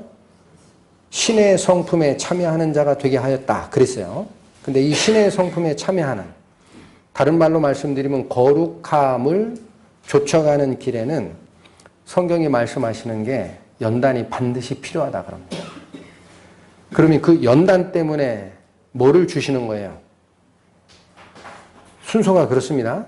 거룩함을 이루는 과정에서는 우리의 기존에 정제되지 아니한 그 성품을 깎아내는 연단이 필요한데, 이 연단을 위해서 고난과 힘듦과 어려움이 주어지는 거다. 성경이 그걸 얘기를 해요. 찾아보겠습니다. 고린도전서 9장 24절입니다. 고린도전서 9장 24절 27절까지 운동장에서 다름질하는 자들이 다 달아날지라도 오직 상 얻는 자는 하나인 줄을 너희가 알지 못하느냐. 너희도 얻도록 이와 같이 다름질하라. 자, 오늘 본문의 말씀인 그리스도의 경주랑 같은 거죠. 지금 달리기 하는 얘기를 하는 거예요.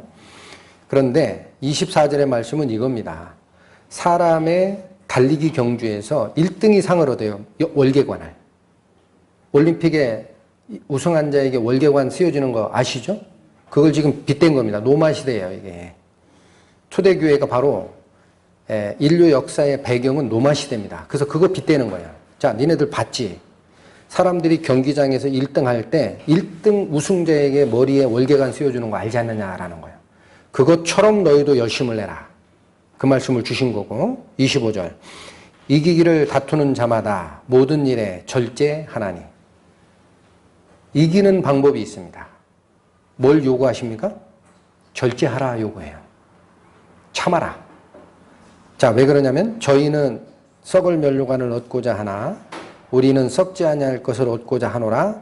그러므로 사도 바울이 또 얘기하는 거예요. 그러므로 이 절제하지 못하면 우리 성도들의 경주에서 승리가 오지 못하기 때문에, 그러므로 내가 다름질하기를 향방 없는 것 같이 아니하고 싸우기를 허공을 치는 것 같이 아니하여. 그러니까 이 말은 사도 바울은 성도의 경주를 함에 있어서 딱 한 방향만 보고 달렸다는 거예요. 다른 쪽으로 내가 힘을 분산한 적이 없다. 그렇게 하여 27절이 중요합니다. 우리에게 가르치니 내가 내 몸을 쳐 복종하게 했다라는 거예요. 사도 바울마저. 우리는 서신서를 읽을 때 앞서간 성도 그 중에 나를 본받는 자 되라. 내가 그리스도를 본받은 것처럼 너희는 나를 본받는 자 되라.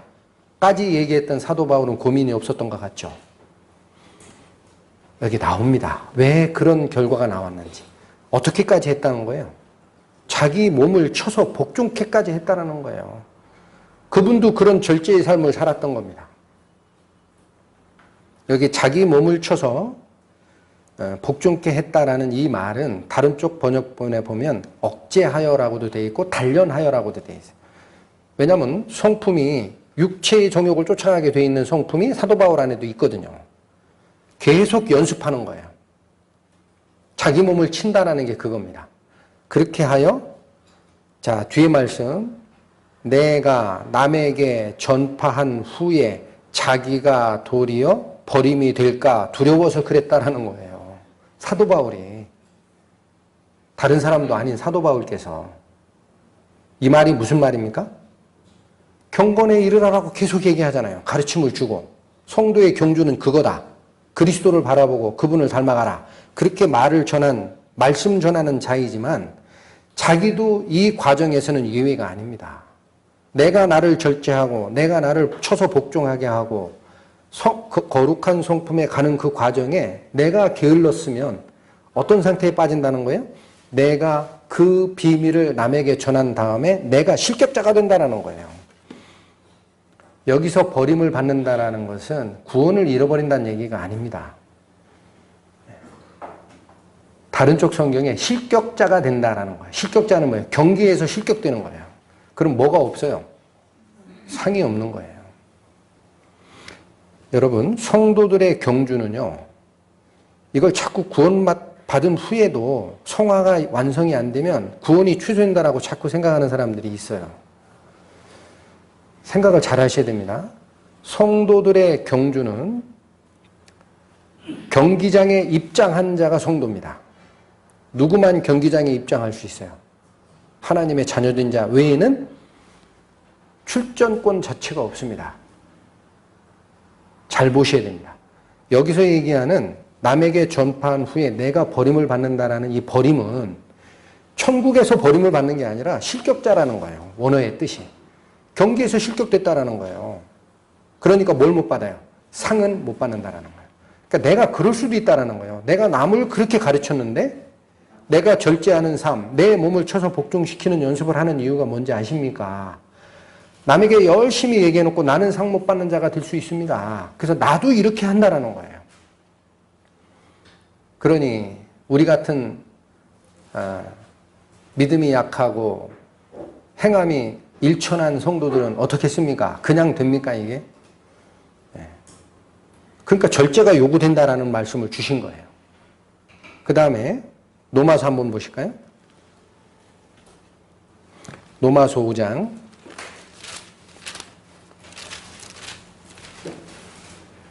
3절에서 6절.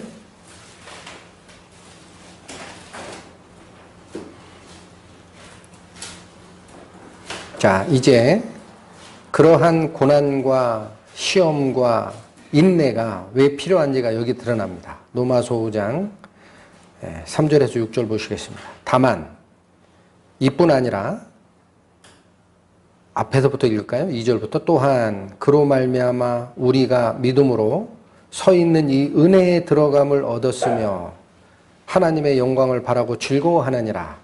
여기는 은혜를 받고 즐거워하는 그 부분을 얘기하는 거죠. 그런데 3절은 다만 이뿐 아니라, 즉 은혜를 받은 것뿐 아니라 우리가 환난 중에도 즐거워하나니, 즉 모두 있다라는 거예요. 환난도 있다. 아까 다른 쪽 성경에 뭐라고 했어요? 우리에게 은혜를 주신 것은 다만 우리가 예수를 믿을 뿐 아니라 모두 같이 받게 하려고 줬다? 고난도 같이 받게 하려 함이라. 말씀이 똑같습니다. 그런데 왜 그런 환난이 오느냐? 다만 이뿐 아니라 우리가 환난 중에도 즐거워하라는 거예요. 일단 환난이 오면 괴롭지만 즐거워하라. 왜 그래요? 그 환난이 우리에게 주어지는 궁극적인 환난이 끝난 다음에 목적지가 있기 때문에 그렇습니다. 계속 봅니다. 이는 환난은 뭐를 만들어내요? 인내를 만들어냅니다. 이게 절제하라는 거예요. 환난은 인내는 뭐를 가져와요? 사람의 성품을 바뀝니다. 그게 연단이라 그래요. 사람의 성품을 바꿔줘요. 계속 연습하고 인내하다 보면 사람 자체가 단련이 됩니다. 즉 광산에서 캐낸 옥이라는 게 있어요. 옥. 그 옥은요 원래 원석대로 놓으면 아무 쓸모가 없어요. 근데 그걸 예쁜 모양으로 깎고 다듬고 하면 뭐예요? 빛나는 목걸이가 되거나 귀걸이가 되거나 비녀가 되죠. 그게 뭐 때문에 나온 거예요? 원래의 모습을 연단한 후에 나오는 겁니다. 그렇게 바뀌어가는 거예요. 그 연단을 가져오고, 연단은 뭐를 가져옵니까? 그러면 인격이 성숙되고 하나님의 성품 비슷하게 닮아가는 모양이 갖춰지면 이제 소망이 이루어집니다. 뒤에 그렇게 되어 있어요. 연단은 소망을 이루는 줄 알기 때문에 환난이 오면 이제는 기뻐하라라는 거예요. 반대로. 기뻐할 수 있는 이유가 있다. 뒤에 뭐가 기다립니까? 우리의 성품이 바뀌어지고 그 다음에 하나님을 향한 소망이 더 가까이 오기 때문에 기뻐할 수밖에 없다. 5절 소망이 부끄럽게 아니함은 우리에게 주신 성령으로 말미암아 하나님의 사랑이 우리 마음에 부은 바 됨이니. 자, 이 말씀도 소망이 부끄럽게 아니함은 그렇게 돼 있죠. 그러니까 우리말 성경이 지금 약간 의미가 잘 안 들어옵니다. 근데 다른 쪽 번역본을 보면 이 희망은 우리를 실망시키지 않습니다라고 돼 있어요. 소망이 부끄럽다는 게 무슨 소린가 했더니 이 희망, 우리가 가지고 있는 하나님의 약속에 대한 기다림, 그 약속을 얻기 위해서 우리가 뭐가 바뀌어간다? 우리의 성품이 신의 성품으로 바뀌어간다는 그 소망, 이것은 부끄럽게 아니한다라는 게 아니라 우리를 실망시키지 않는다라는 거예요. 그 말은 무슨 얘기입니까? 오게 돼 있다라는 거예요. 결국은 거기에 가게 돼 있다. 도달하지 못하는 자가 있는 게 아닙니다. 그렇게 가게 돼 있다. 근데 어떻게 가느냐? 그렇게 그러니까 소망이 우리를 부끄럽게 하지 아니하면, 그러니까 다른 쪽 번역본대로면 이 희망이 우리를 실망시키지 않는 것이 되는 이유가 있다. 뒤에 나오는 말이 뭐예요? 우리에게 주신 뭐로 말미암아? 성령으로 말미암아 하나님의 사랑이 우리 마음에 부은 바 됐기 때문에 그 성령이 사라지지 않는 한 우리는 그 성령이 우리 마음의 성품을 바꿔갈 것을 절대 희망을 버릴 필요가 없다라는 거예요. 희망이 생겼어요. 뭐 때문에 그게 가능합니까? 우리 마음에 부어진 성령의 사랑 때문에 가능합니다. 이걸 붙잡으면 더 이상 어때요? 환란이 온다고 고민하거나 실망하거나 주저앉거나 할 필요가 전혀 없습니다. 자, 6절 7절도 그 얘기입니다. 우리가 아직 연약할 때 약속대로 그리스도께서 경건치 않은 자를 위해서 죽으셨다. 그리고 의인을 위하여 죽는 자가 쉽지 않고 선인을 위하여 용감히 죽는 자가 혹 있거니와 우리가 아직 죄인됐을 때 그리스도께서 우리를 위하여 죽으심으로 하나님께서 우리에 대한 자기의 사랑을 확증하셨으니까 그 사랑이 성령으로 우리 마음에 부은 바가 됐다면 우리가 누굴 닮아가야 돼요? 그리스도를. 근데 그 그리스도가 어떤 일을 해서 닮아가는 희망이 됩니까? 네, 오늘 본문 다시 한번 돌아가 보십니다. 히브리서 12장 보시면 자, 3절밖에 안 되지만 이렇게 되어 있습니다. 이러므로 우리에게 구름같이 둘러싼 허다한 증인들이 있으니 모든 무거운 것과 얽매이기 쉬운 죄를 벗어버리고 인내로서 우리 앞에 당한 경주를 경주하며 2절 믿음의 주요 또 온전케 하시는 이인 예수를 바라보자. 예수의 뭐를 바라보자? 뒤에 나옵니다. 저는 그 앞에 있는 즐거움을 위하여. 이게 어떤 즐거움일까요? 천국에서 누릴 즐거움이에요. 이 즐거움을 위하여 십자가를 참으사 부끄러움을 개의치 아니하시더니 하나님 보좌 우편에 앉으셨다. 그러니까 예수를 바라보라는 핵심이 뭡니까? 예수님처럼 자기를 낮추고 겸손하라라는 거예요. 그게 예수를 바라보는 시선입니다. 뒤에 또 나옵니다. 3절 너희가 피곤하여 낙심치 않기 위해서 뭐를 생각하라? 죄인들의 이같이 자기에게 거역한 일을 참으신 자 하나님과 성자 하나님 예수님입니다. 진작에 죽어 마땅한 죄인이었는데 언제까지 참으세요? 끝까지 참습니다. 자기 독생자를 보내서 죽게 할 때까지 참아요. 그걸 생각하라. 그러면 왜 이걸 생각해야 돼요? 여기 성경 말씀이 주는 이걸 생각하라는 이유가 뭡니까? 피곤치 않기 위해서 그걸 생각해야 되는 거예요. 3절에. 뭐라고 돼 있어요? 너희가 피곤하여 낙심게 될 가능성이 있다는 거예요. 이 싸움이 쉽지가 않아요. 길고 인내를 요구하고 내 성품을 버려야 되니 그게 쉽습니까?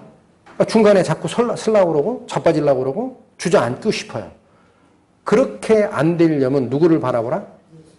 죽기까지 참으신 분이 있는데 그거 바라보면 힘이 나오지 않느냐. 그 말씀을 주시는 겁니다.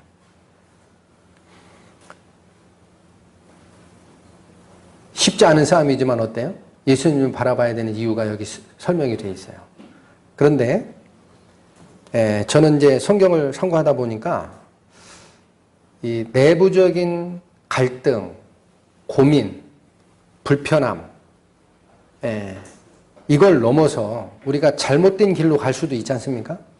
그럼 하나님이 어떻게 해요? 그걸 고치게 징계를 주십니다.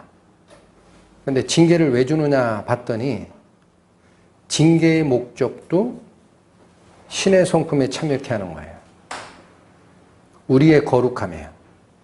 그러니까 성도가 오늘 본문에서 말씀드린 세상 사람이 자기 만족을 위해서 쫓아가는 경주가 아니라 예수님을 바라보고 닮아가는 그 경주자가 되어야 된다는 그것은 굉장히 크고 지상명령인 겁니다.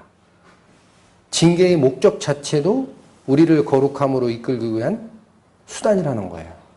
보시겠습니다. 히브리서 12장 지금 보고 계신 이 12장의 10절 보세요. 지금 같이 얘기하는 거예요. 고난 얘기하고 참으라라는 얘기를 하는데 10절 가보시면 저희는 잠시 자기 뜻대로 우리를 징계하였거니와, 이게 저희는 누굽니까? 육체의 아버지입니다. 9절에 나옵니다. 그러니까 육체의 아버지는 자식을 징계하잖아요. 훈계하고. 그런데 그 훈계하는 목적이 뭐라는 거예요?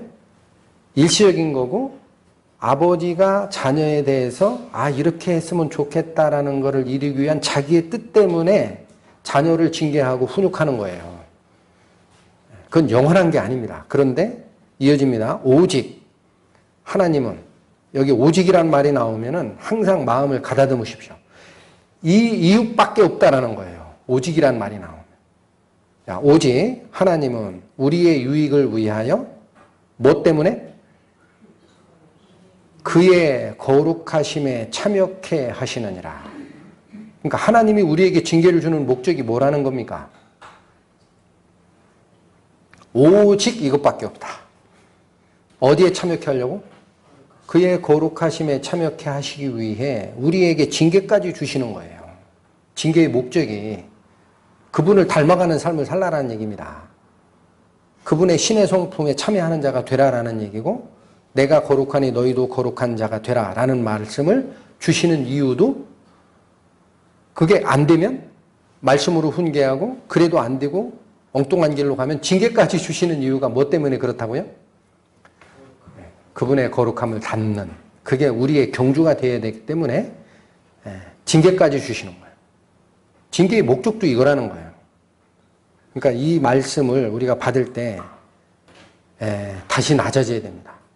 우리가 지금 물론 성화의 그 구원, 성화라는 단어를 제가 지금 씁니다. 이제 신의 성품에 참여하는 자, 그걸 줄여 성화라 그런다 그랬어요.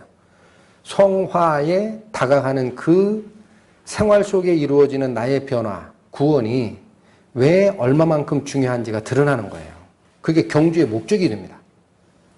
자, 그런데 하나 조금 더 짚고 넘어갈 게 뭐냐면은, 요즘에 성화에 대한 것들이, 가르침들이 잘 몰랐다가 막 이렇게 튀어나오니까 어떤 사람들은 그런 얘기를 합니다. 우리가 영이 구원받은 것처럼 혼의 구원이 따로 있다라고 얘기를 하고, 그 혼의 구원을 받으면 영이 살아난 것처럼 혼도 살아났으니까 앞으로는 죄를 안 짓는다라는 얘기를 하는 사람도 있어요.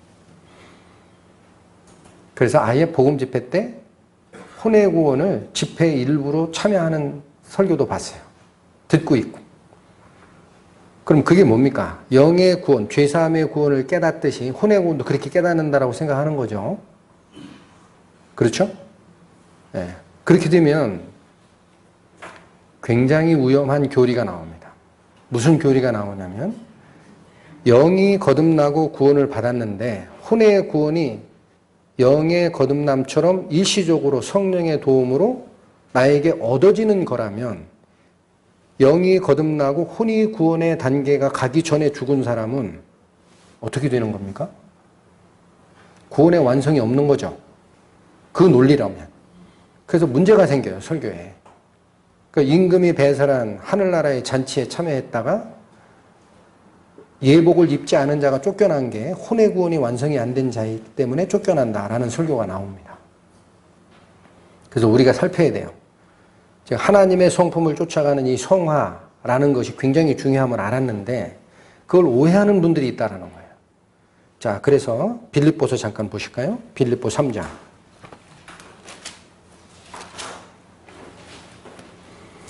빌립보서 3장 12절 보십니다.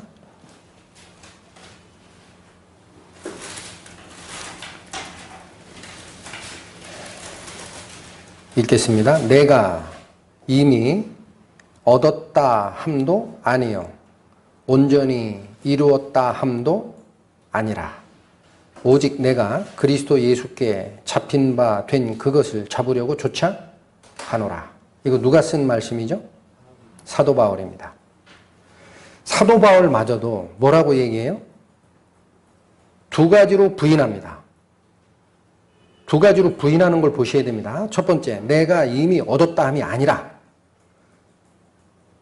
그 얘기는 혼의 구원이 성령의 도우심으로 이 시에 나한테 획득되는 거고, 혼의 구원이 완성된 후에는 죄를 짓지 않는다라고 말씀하는 분들이 있는데, 그렇게 얻는 거라면 사도 바울은 그런 혼의 구원 아직 못 얻었다는 얘기예요.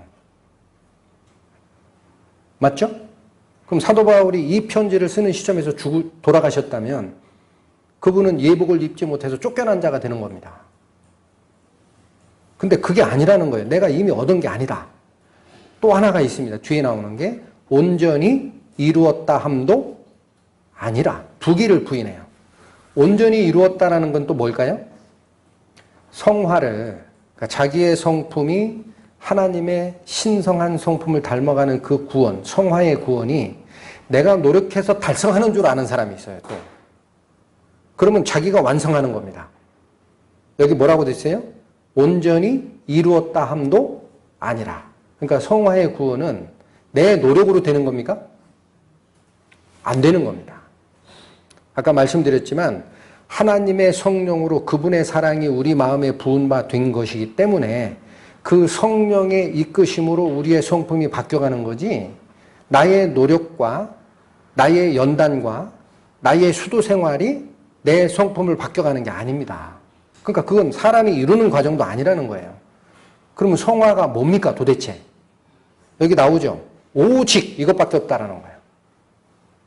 오직 성화의 구원은 이것밖에 없다. 내가 그리스도 예수께 잡힌 바 된 그것이 있다라는 거예요. 성화는 누구를 닮아가는 겁니까? 그리스도를 닮는 거예요. 그리스도는 그 성화가 완성된 자입니다. 그리스도께 잡힌 바 된 게 그게 성화예요. 그분의 성품이 그렇게 사셨어요. 그것을 어떻게 하려고요? 잡으려고 예수님의 행적을 쫓아가는 거예요. 그러니까 성화의 구원이라는 것은 육체적 욕심을 가지고 있는 죄의 피가 흐르는 이 몸을 가지고 있는 한은 완성이 없어요. 둘 다가 잘못되는 거예요. 완성을 얻었다라고 주장하는 것도 성화의 구원을 오해한 것이고, 아니면 내가 노력해서 열심히 해가지고 내 성품이 바뀐다라고 생각하는 것도 하나님의 성령의 역사의 그 의미를 모르는 자들입니다. 성령이 이끌어가는 변화라는 거예요. 그러니까 완성된 성화는, 육체를 쓰고 사는 성도들에게는 완성한 자가 있습니까? 죽기 전에? 아무도 없다라는 겁니다. 그런데 그거를 의의 겉옷을 입지 않아서 천국의 혼인잔치에 참여했다가 내쫓기는 자가 있어요. 왕이 배설한 잔치에 참여했다가 그게 혼의 구원을 못 받아서 내쫓긴 자라 그러면 전부 지옥 가요. 완성된 자가 없는데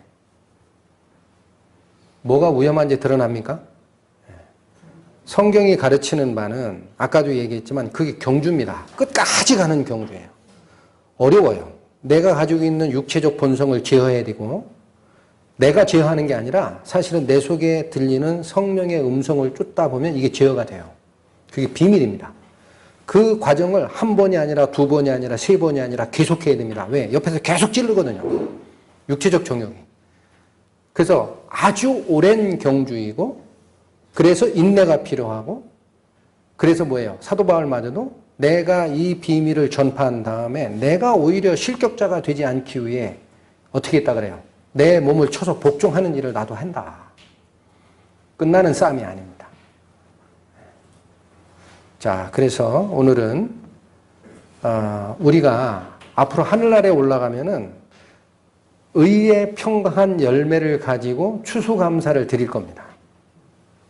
인간의 추석이 중요치 않아요. 그러나 그 추수감사, 진짜 성령의 열매를 가지고 하나님께 영광 돌리는 추수감사제가 천국에 일어나기 전에 우리가 그 감사제를 준비하는 경주가 있다는 거고, 그 경주는 외부적인 핍박이 아닌 지금 현대를 사는 교회에서는 내부적인 단결을 해치는 것이 돼요. 그래서 그 안에 내가 어떤 거를 버리고 어떤 자세로 낮아져야 되는지를 다시 살피는 시간을 가졌습니다. 마치겠습니다. 기도하시겠습니다.